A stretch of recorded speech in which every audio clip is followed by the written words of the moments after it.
आज हम सब ईद उल अजहा मनाते हैं। घरों में खुशी की लहर होती है, बच्चे नए कपड़े पहनते हैं और हर तरफ एक अजीब सी रौनक होती है। अब्बू जल्दी करें, इस बार मेरी बारी है। कुर्बानी का जानवर मैं खुद पकड़ूंगा। लेकिन क्या आपने कभी सोचा है, इस भीड़ भाड़ और रौनक से दूर इस्लाम की वो पहली ईद उल अजहा कैसी थी? वो कहाँ और कैसे मनाई गई थी? ईद मुबारक भाई। अल्लाह इस दिन को हम सब के लिए रहमत बना दे और हमारे कुर्बानी के अमाल को कबूल फरमाए। ये वो सुबह थी जिसमें मदीना के लोग पहली बार कुर्बानी की ईद मनाने जा रहे थे। सुना तुमने, आज मदीना की जमीन पर अल्लाह के नाम की पहली बड़ी कुर्बानी होगी। तो क्या हम भी मक्का वालों की तरह बुतों के सामने झुकेंगे? नहीं, आज से हम सिर्फ उसके सामने झुकेंगे जिसने हमें जिंदगी दी है। ये हिजरत का दूसरा साल था।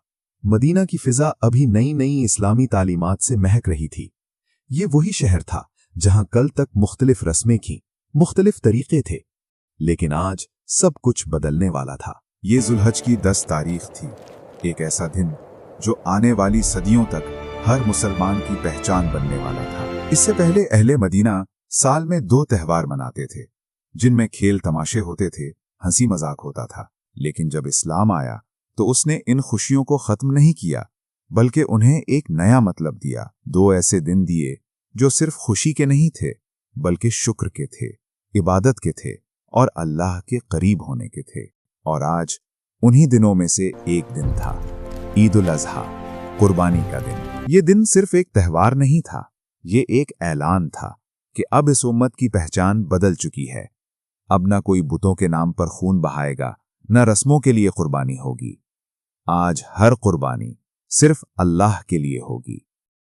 सोचिए, वो लोग जो कल तक मक्का में जुल्म सह रहे थे, जो अपने घरों को छोड़कर हिजरत करके आए थे, जिन्होंने सब कुछ अल्लाह के लिए छोड़ दिया था, आज वही लोग अल्लाह के नाम पर कुर्बानी देने जा रहे थे।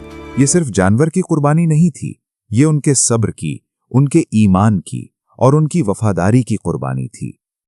अब्बू, क्या अल्लाह को हमारा जानवर मिलता है? नहीं बेटा, अल्लाह तक ना इसका गोश्त पहुंचता है ना खून, अल्लाह तक सिर्फ तुम्हारी नीयत पहुंचती है। और फिर वो लम्हा आया जब नबी करीम सल्लल्लाहु अलैहि वसल्लम अपनी उम्मत के साथ ईदगाह की तरफ निकले।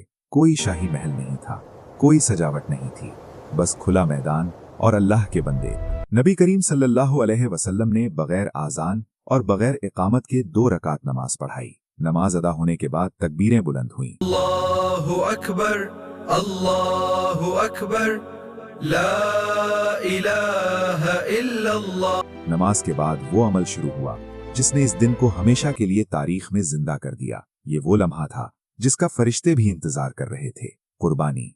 नबी करीम सल्लल्लाहु अलैहि वसल्लम ने 2 चितकबरे मेंढे मंगवाए। वो मोटे, ताजे और सींगों वाले थे। आप सल्लल्लाहु अलैहि वसल्लम ने उन्हें अपने दस्ते मुबारक से किबला रुख लिटाया। आपने बिस्मिल्लाह पढ़ी, तकबीर कही और छुरी फेर दी। लेकिन यहाँ एक अजीब बात हुई। जब दूसरा जानवर ज़बह करने लगे तो आपने एक ऐसी दुआ मांगी जिसने गरीबों के दिल जीत लिए।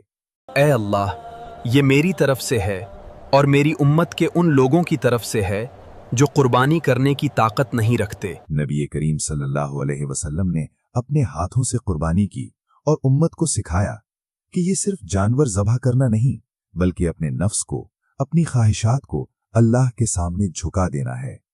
या रसूल अल्लाह, क्या यही हमारी सुन्नत होगी? हाँ, ये इब्राहीम अलैहिस्सलाम की सुन्नत है और तुम्हारी पहचान भी। पहली ईद उल अजहा ने मदीना को एक लड़ी में पिरो दिया। अंसार यानी मदीना के लोगों ने अपने जानवरों में मुहाजिरीन को शरीक किया। गोश्त के 3 हिस्से किए गए, एक घर के लिए, एक रिश्तेदारों के लिए और एक गरीबों के लिए। ये वो दिन था जब एक उम्मत ने सीखा कि दीन सिर्फ नमाज का नाम नहीं, बल्कि देने का नाम है। अपनी पसंदीदा चीज छोड़ देने का नाम है, अपने रब के हुक्म पर सर झुका देने का नाम है।